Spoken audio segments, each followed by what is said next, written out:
The secret they never wanted me to discover. You know what's funny? They spent years convincing me I was broken, that I needed fixing, that I couldn't make it without their guidance. But the real joke? The moment I walked away from their so-called help, everything they said was impossible became inevitable. My name is Cordelia Hayes, and this is the story of how I discovered the most dangerous truth of all, that sometimes the people who claim to love you the most are the ones working hardest to keep you small. Picture this. A life that looks perfect from the outside. Designer clothes, a pristine apartment in the heart of Manhattan, a family that throws lavish dinner parties where everyone speaks in cultured tones about art and literature. Sounds like a dream, right? Well, because when you're 26 years old and your mother still calls you 3 times a day to ask what you're eating for lunch, when your father reviews your bank statements like he's auditing a Fortune 500 company, and when your older brother drops by your apartment so frequently that your neighbors think he lives there, that's not love. That's control disguised as concern. The Hayes family had perfected the art of suffocation through affection. Every decision I made was met with a carefully orchestrated response designed to make me doubt myself. Want to travel solo? Cordelia, darling, you know how anxious you get in new places. Thinking about changing careers. Sweet girl, you're not really cut out for that kind of stress. Considering dating someone they hadn't pre-approved. We just want what's best for you, and he seems unstable. For years I believed them. Why wouldn't I? These were the people who had raised me, who knew me better than anyone else, who only wanted me to be happy and safe. At least that's what they told me every single day. The truth was far more sinister. The first crack in my carefully constructed prison came on an ordinary Tuesday morning. I was sitting in my therapist's office. Yes, they had even chosen my therapist for me, when Dr. Richardson made an observation that would change everything. Cordelia, she said, setting down her notepad with unusual deliberateness. I've been seeing you for 2 years now, and I have to ask you something. When was the last time you made a decision entirely on your own? I opened my mouth to respond, then closed it. The seconds stretched into an uncomfortable silence as I ransacked my memory for a single instance where I had chosen something without consulting my family, without seeking their approval, without considering their inevitable objections. That's not really how my family works, I finally managed. We're very close. We discuss things together. Do you discuss things together, or do they discuss things and you agree? The question hit me like a physical blow. I felt my chest tighten, my breathing becoming shallow. I don't understand what you're implying. I'm not implying anything. I'm asking directly. When was the last time you wanted something that your family didn't want for you, and you chose to pursue it anyway? The silence that followed was deafening, because the answer was never. Not once in my adult life had I chosen my own path when it diverged from theirs. I think, Dr. Richardson said gently, it might be time to explore why that is. What followed was the most painful month of my life. Session after session, Dr. Richardson helped me untangle the web of manipulation that had been woven around me so skillfully that I hadn't even noticed the threads. The constant phone calls weren't about care. They were about monitoring and control. The helpful financial oversight wasn't about fiscal responsibility. It was about maintaining dependence. The frequent visits weren't about family closeness. They were about surveillance. Every anxiety they had nurtured in me, every insecurity they had fed, every limitation they had imposed, it all served one purpose: to keep me exactly where they wanted me, exactly as dependent as they needed me to be. But why? That was the question that consumed me.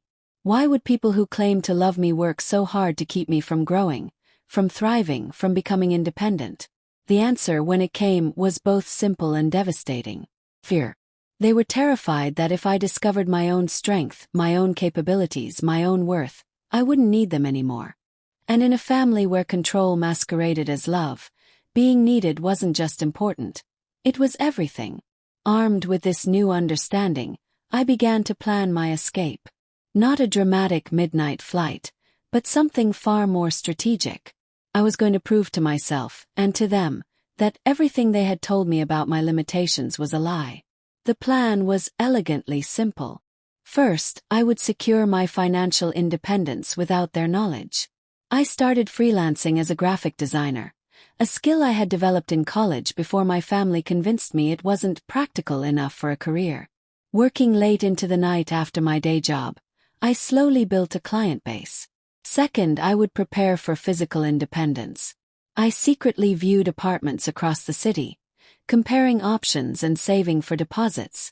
I researched neighborhoods they had always deemed too dangerous, or not suitable for someone like you. Third, I would prepare for emotional independence. This was the hardest part. I had to learn to trust my own judgment, to value my own opinions, to believe in my own capabilities. Dr. Richardson became my anchor during this process, helping me distinguish between their voice and my own. Finally, I would execute the separation all at once, cleanly and decisively. No gradual withdrawal that would give them time to manipulate me back into compliance. One day I would be their compliant daughter, and the next day I would be free. Timeline was 6 months.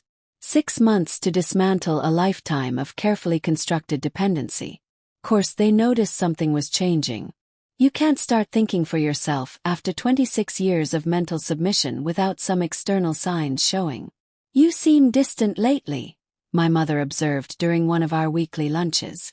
Are you taking your vitamins? You know how you get when your iron is low.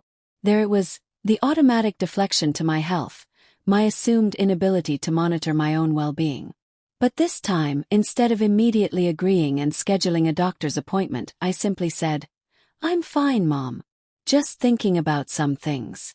Thinking about what things? The sharp edge in her voice was immediate, like a predator sensing potential escape. Just life. The future. Cordelia, you know how you get when you overthink things. Remember what happened in college when you started getting all those ideas about studying abroad? You made yourself sick with worry. The memory she referenced was different from how I now understood it. Yes, I had been anxious about studying abroad. But the anxiety hadn't come from the opportunity itself. It had come from their constant undermining of my excitement, their daily reminders of everything that could go wrong, their subtle but persistent message that I wasn't capable of handling such an adventure. "Maybe I've grown since college," I said quietly. The silence that followed was electric with tension. My mother's perfectly manicured fingers drummed against the table as she processed this small act of defiance. "Of course you have, darling. But growth doesn't mean throwing away everything your family has taught you. We've worked so hard to help you understand your strengths and limitations." Strengths and limitations.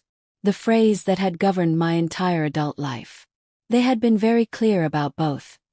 My strengths were my compliance, my agreeability, my willingness to be guided. My limitations were everything else. 3 months into my plan, I made a discovery that changed everything. I was cleaning out old files on my laptop when I found a folder I had forgotten about. College applications from when I was 17. Curious, I opened it and began reading through the essays I had written, the transcripts of my grades, the letters of recommendation from teachers. What I found took my breath away. The person described in those documents was nothing like the person my family had convinced me I was. Teachers wrote about my remarkable independence of thought and my natural leadership abilities. My essays were confident, ambitious, full of dreams and plans for the future. My grades were excellent across the board, not just in the safe subjects my family claimed were my only strengths. This wasn't the anxious, dependent, limited person they had spent years telling me I was. This was someone with confidence, capability, and potential. Then I found the acceptance letters. Not just to the local universities they had steered me toward, but to schools I had forgotten I had even applied to. Columbia, Northwestern, even a partial scholarship to study design in London. Schools I never attended because my family had convinced me I wasn't ready for that kind of independence, and wouldn't be happy so far from home.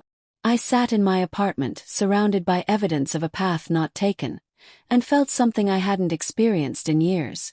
Rage. Pure, clean, clarifying rage. They hadn't just limited my present. They had stolen my past and my future. With 2 months left until my planned escape date, I decided to run a test. I would tell them about one small change I wanted to make and observe their reaction. "I'm thinking about taking a pottery class," I announced during our family dinner the following Sunday. You would have thought I had announced plans to join a cult. "Pottery," my father repeated, as if the word tasted bad. What brought this on? I saw a flyer for classes at the community center. It looked interesting. "Cordelia," my mother said with that patient tone she reserved for my more ridiculous ideas, "you know how you are with your hands. Remember the disaster with that jewelry-making kit we got you for your birthday?" I was 12 when that happened.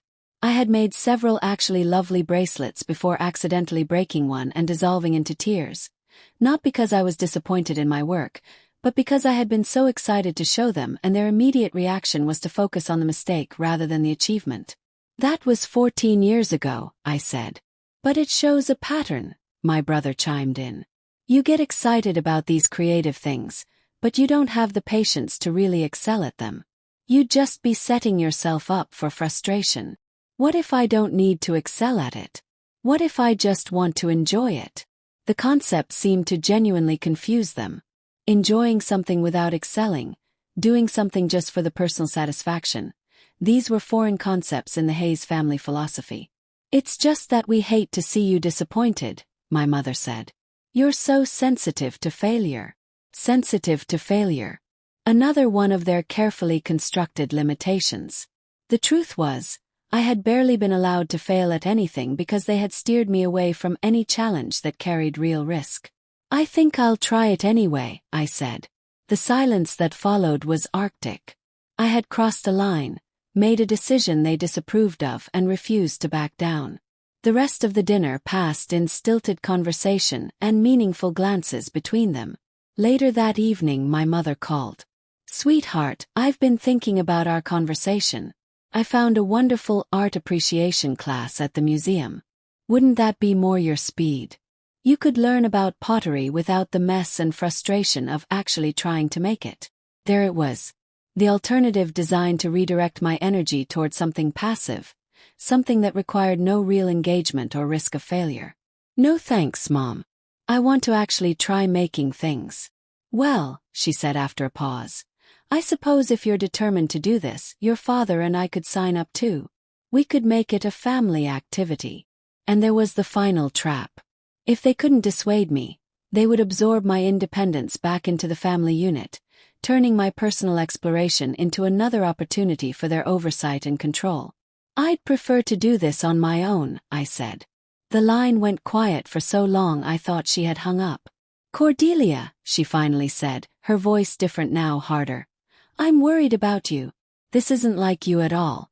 Maybe you should make an appointment with Dr. Richardson. You might need to adjust your medication." Even my mental health was fair game for manipulation. Any sign of independence was reframed as a symptom of instability requiring professional intervention. "I'm fine, Mom. I just want to take a pottery class." "We'll see," she said and hung up. What happened next shouldn't have surprised me, but it did.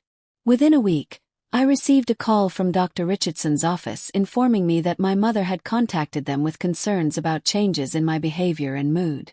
She had requested an emergency session to discuss potential medication adjustments. My own therapist, the person who had helped me see the truth about my situation, had been recruited into their system of control. The message was clear. There was nowhere I could go that their influence couldn't reach. But they had made one crucial mistake.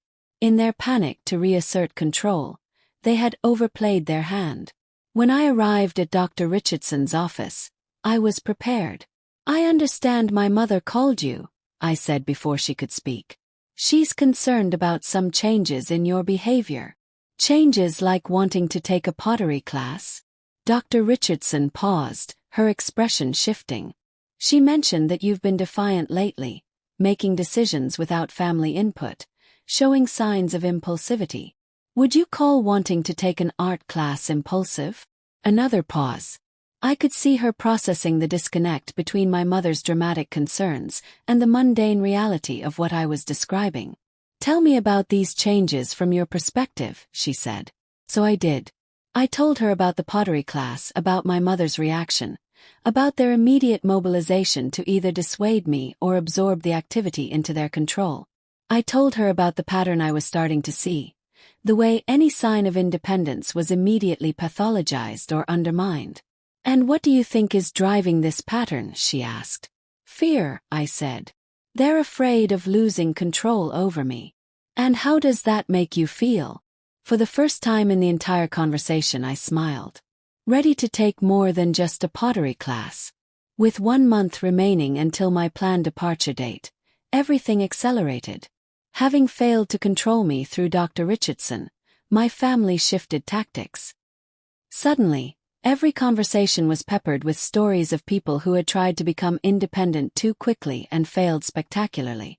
A neighbor's daughter who had moved across the country and ended up lonely and broke. A family friend who had started his own business and lost everything. A cousin who had rejected family advice about a boyfriend and ended up heartbroken and devastated. The message was always the same. Independence is dangerous, family guidance is safety, and people who strike out on their own inevitably regret it. They also began a campaign of manufactured crises designed to make me feel needed and guilty about any thoughts of leaving. My mother's migraines became more frequent and severe. My father's business faced unprecedented challenges that left him stressed and vulnerable. My brother's marriage hit a rough patch that left him needing emotional support only I could provide. Every time I was scheduled to view an apartment or meet with a potential new client, a family emergency would arise that required my immediate attention and presence. The manipulation was so sophisticated, so well orchestrated, that even knowing what they were doing didn't make it easier to resist. These were people who had raised me, who knew exactly which emotional buttons to push, who could make me feel selfish and cruel for wanting anything beyond what they had planned for my life. But I had one advantage they didn't know about. I had been documenting everything. Every phone call, every guilt trip, every manufactured crisis, every attempt to undermine my confidence or independence. I had been writing it all down, creating a record that helped me see the patterns clearly even when I was in the middle of the emotional manipulation. Reading back through those notes, the systematic nature of their control became undeniable. This wasn't love expressing itself poorly. This wasn't misguided concern. This was deliberate, strategic psychological manipulation designed to maintain their power over my life. 2 weeks before my planned departure, I made a mistake that almost derailed everything. I was having coffee with an old college friend, someone I had reconnected with during my months of secret preparation. Rebecca had always been direct, sometimes brutally so, and when I started talking about my family situation, she didn't hold back. "Cordelia, what you're describing isn't normal family closeness. It's emotional abuse." The words hit me like ice water. Abuse. I had been thinking in terms of control and manipulation, but I had never applied that word to my situation. "It's not abuse," I said automatically. "They love me. They just..." Love doesn't require you to make yourself smaller. Love doesn't involve making you doubt your own capabilities. Love doesn't manipulate you into dependence through manufactured crises and emotional blackmail. I started to argue, but the words wouldn't come. Because everything she was saying was true. "Look," Rebecca continued, "I've watched you change over the years since college. You used to be confident, ambitious, full of ideas and energy. Now you second-guess every thought, ask permission for every decision, and apologize for taking up space in your own life. That's not love. That's systematic psychological conditioning." That evening, I made the mistake of calling my mother while I was still processing Rebecca's words. "Hi, Mom," I said, and something in my voice must have given me away. "You sound upset, sweetheart. What happened?" "Nothing happened. I was just thinking about some things Rebecca said." There was a pause. "Rebecca, that friend from college.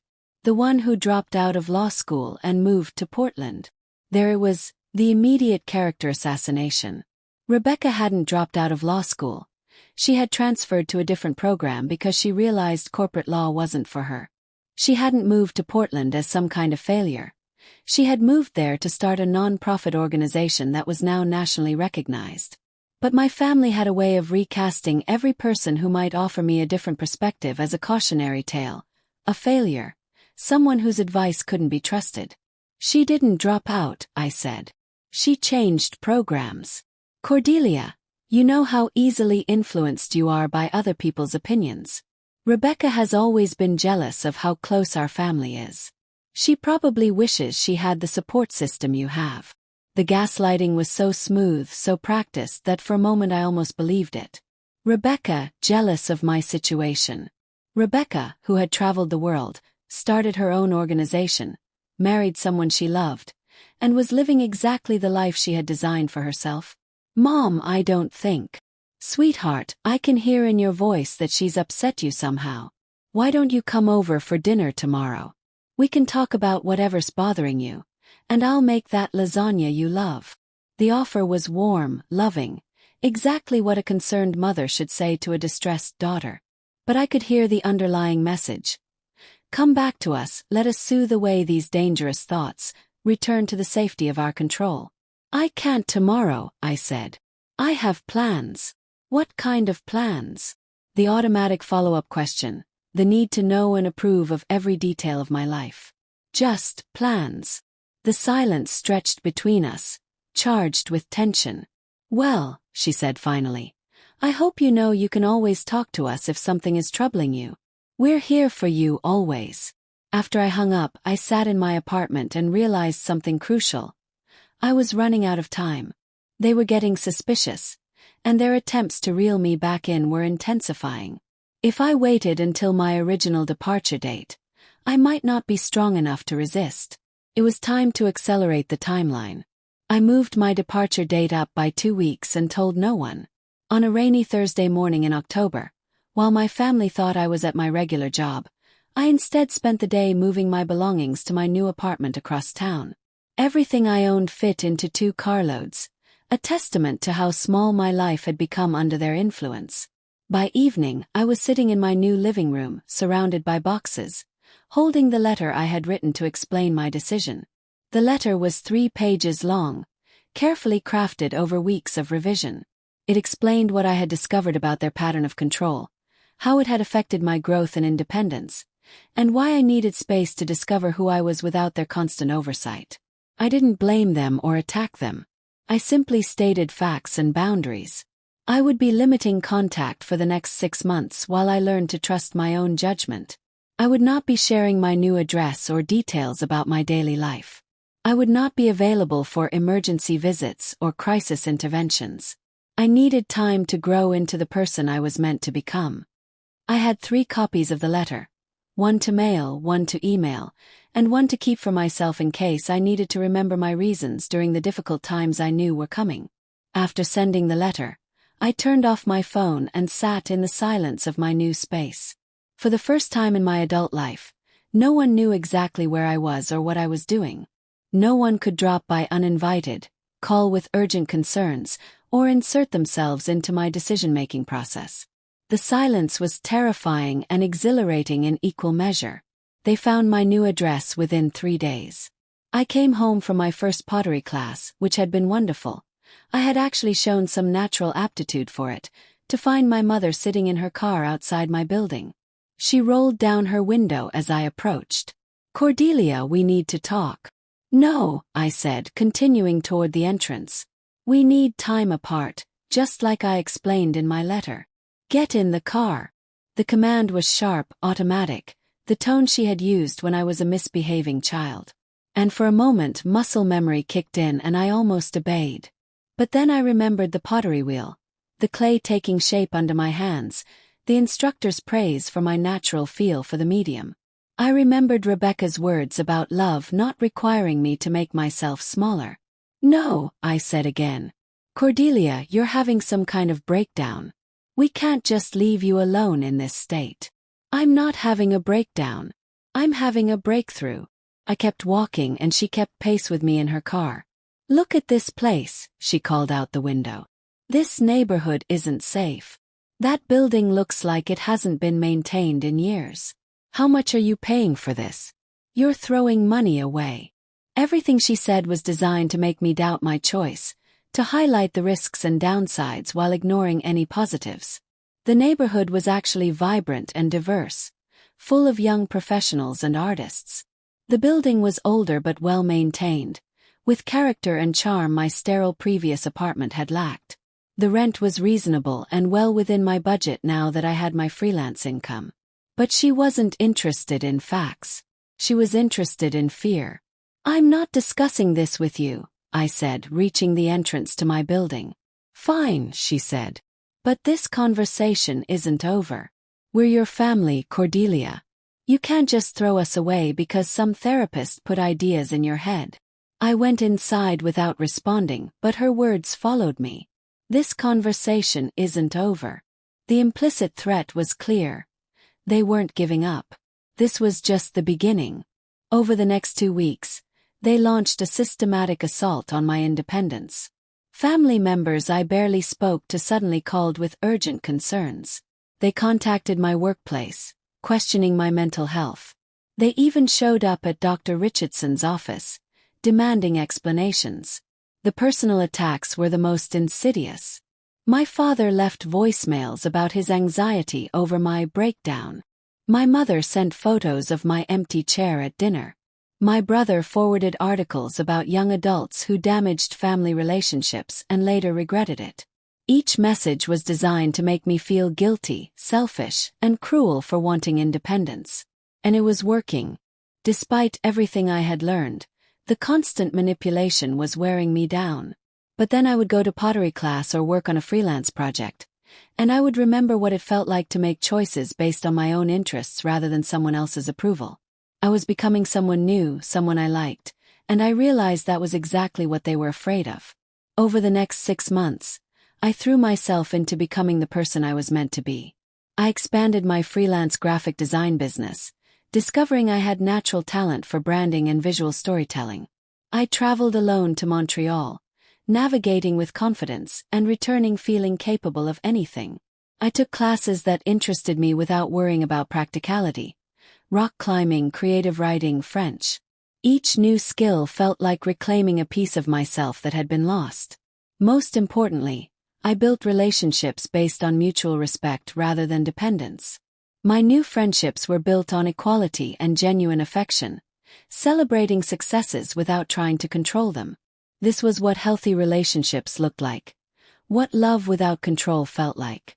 After 6 months of minimal contact, my family requested a meeting. Not demanded, requested. The tone of their communication had shifted, becoming more respectful and less manipulative. We met at a neutral location, a coffee shop in my neighborhood. When they arrived, I could see they were nervous, uncertain how to interact with this new version of me. "You look good," my mother said, and I could hear genuine surprise in her voice. I did look good. I was healthier, happier, more confident than I had been in years. The constant low-level anxiety that had plagued me during my years under their control had largely disappeared. I was sleeping better, eating better, and had more energy than I could remember having since childhood. "Thank you," I said. "I feel good."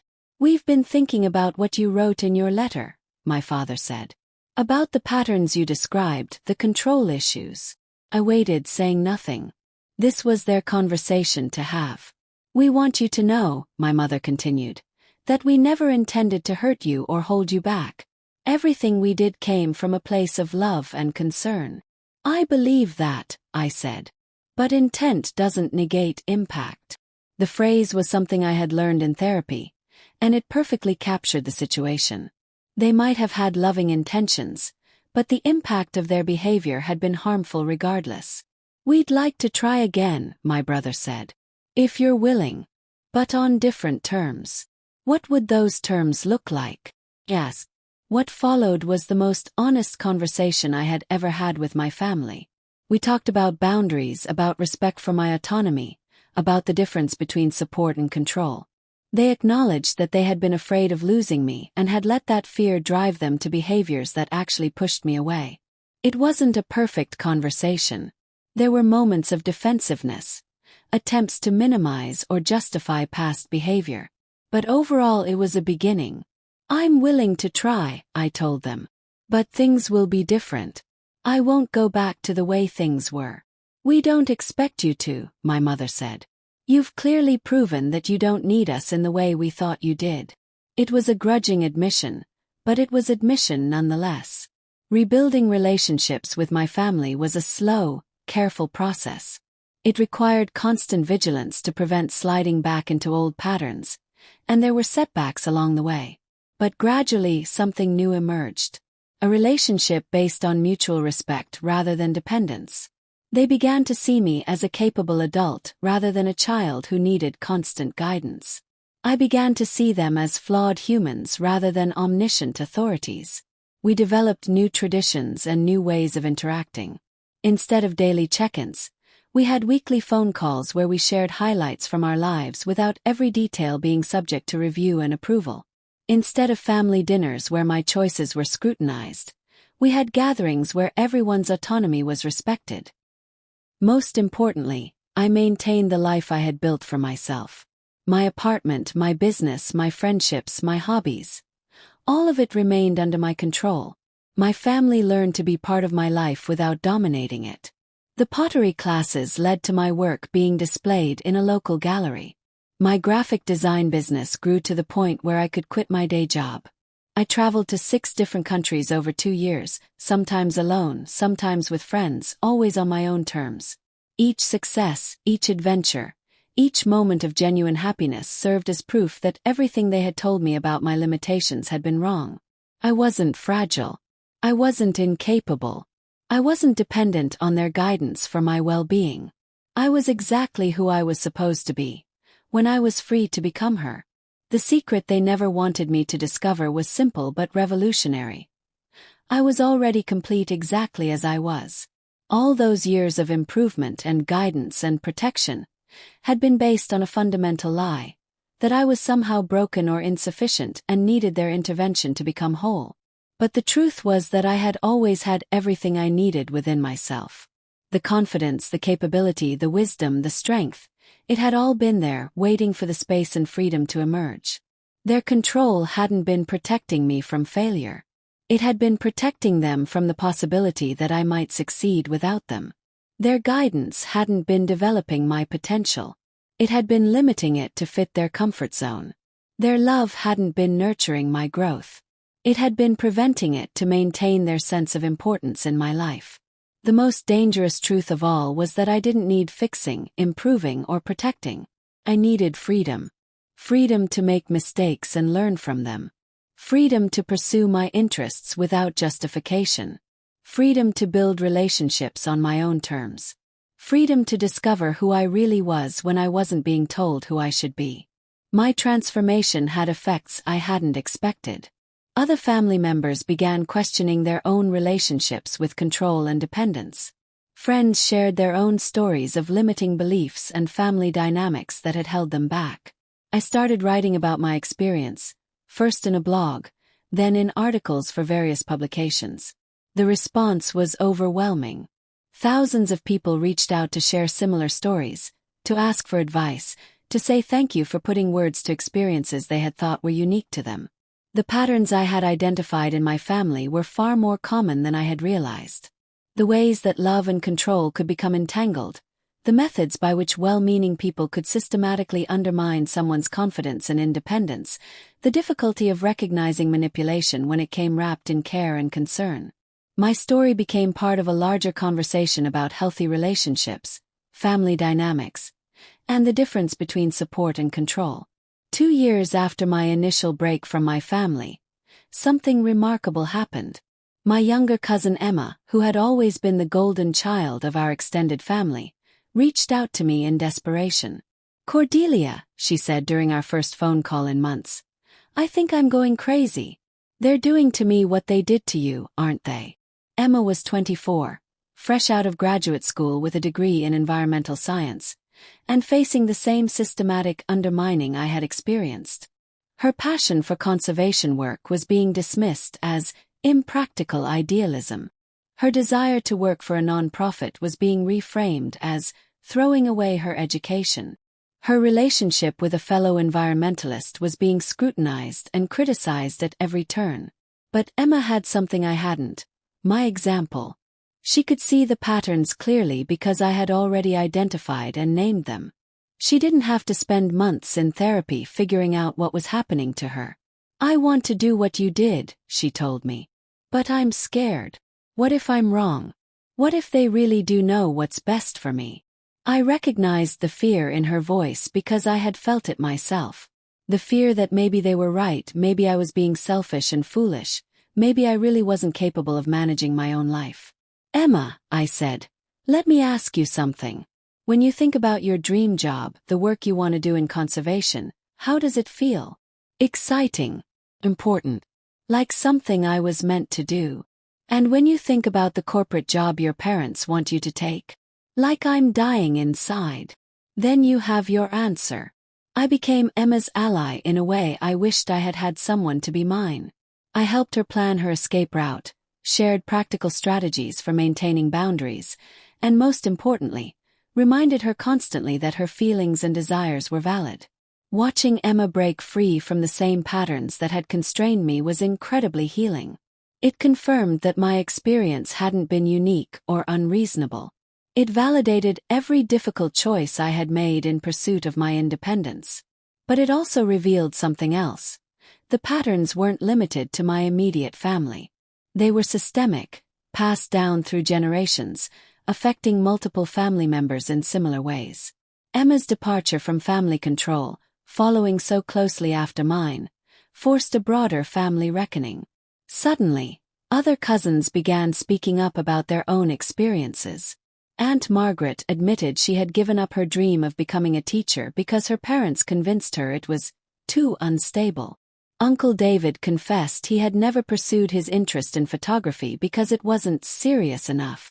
What emerged was a multigenerational pattern of dreams deferred, potentials unexplored, and lives lived according to someone else's vision of safety and success. My grandmother, the matriarch of the family, requested a meeting with me. I approached it with trepidation, expecting confrontation or manipulation. Instead, I found something I hadn't anticipated: regret. "You know," she said, sitting in her perfectly appointed living room, "I always wanted to be a doctor." This was back in the 1940s, when such things weren't encouraged for women. My parents convinced me it was impractical, that I should focus on finding a good husband instead. She paused, looking out the window with distant eyes. "I became a nurse instead. A good compromise," they said. "Still helping people but more appropriate for a woman. And I was good at it, don't get me wrong. But I never stopped wondering what would have happened if I had been braver, if I had insisted on my original dream." "Why are you telling me this?" asked gently. "Because I see now that I've been passing on the same fear that was passed to me. I convinced your mother that security was more important than dreams. She convinced you that safety was more important than growth. And you," she smiled sadly, "you broke the cycle." It was a moment of profound understanding. The control and manipulation hadn't originated from malice or even conscious intent. It had been fear, passed down like a family heirloom, each generation trying to protect the next from the disappointments they had experienced or imagined. "I'm proud of you," she said finally. "And I'm sorry it took me so long to realize what we were doing." The secret they never wanted me to discover was simple but revolutionary. I was already complete exactly as I was. All those years of improvement and guidance had been based on a fundamental lie, that I was broken and needed their intervention to become whole. The truth was that I had always had everything I needed within myself. The confidence, capability, wisdom, and strength had all been there, waiting for space and freedom to emerge. Their control hadn't been protecting me from failure. It had been protecting them from the possibility that I might succeed without them. Their guidance hadn't been developing my potential. It had been limiting it to fit their comfort zone. The most dangerous truth of all was that I didn't need fixing or protecting. I needed freedom. Freedom to make mistakes and learn from them. Freedom to pursue my interests without justification. Freedom to discover who I really was when I wasn't being told who I should be. The secret had implications far beyond my personal story. I had learned that true love supports growth, even when that growth leads someone in directions we might not choose for them. True care builds confidence rather than dependence. True protection teaches people to handle challenges rather than shielding them from all difficulty. The people who try to control us are usually driven by their own fears and limitations, not by any realistic assessment of our capabilities. Their inability to see our strength doesn't mean we don't possess it. We are all far more capable than we've been led to believe. The voice that tells us we're too weak, too fragile, too limited to pursue our dreams isn't usually our own voice. It's the voice of someone who couldn't pursue their own dreams, someone who found safety in limitation. Today, as I sit in my studio that has become headquarters of my creative agency, surrounded by pottery pieces from classes my family once thought would be too frustrating, looking at awards for work they deemed impractical, I think about the person I was before I discovered the secret. That person wasn't broken or insufficient. She was simply buried under layers of other people's fears and limitations. She was complete all along, waiting for space and permission to emerge. The secret they never wanted me to discover wasn't that I was capable of independence. It was that I had always been independent, and all their control had been aimed at hiding that truth from me. They had convinced me I needed their guidance when I was actually quite wise on my own. They had made me believe I required their protection when I was naturally resilient. They had taught me to seek their approval when my own judgment was perfectly sound. The strength, confidence, and capability I displayed after leaving their control hadn't developed during my time away. It had been there all along, suppressed but never truly damaged. My story demonstrates what becomes possible when we choose courage over comfort, growth over safety, and authenticity over approval. If you recognize yourself in my experience, if you feel constrained by others' definitions of your limitations, if you've been convinced you're more fragile than you really are, if your dreams have been dismissed as impractical, then this story is an invitation. An invitation to question the voices that tell you what you can't do. An invitation to experiment with trusting your own judgment. An invitation to discover what you're truly capable of when you're free to find out. The secret they don't want you to discover is simple but revolutionary. You are already powerful enough to create the life you want. You always have been. The only question is, are you ready to find out just how strong you really are?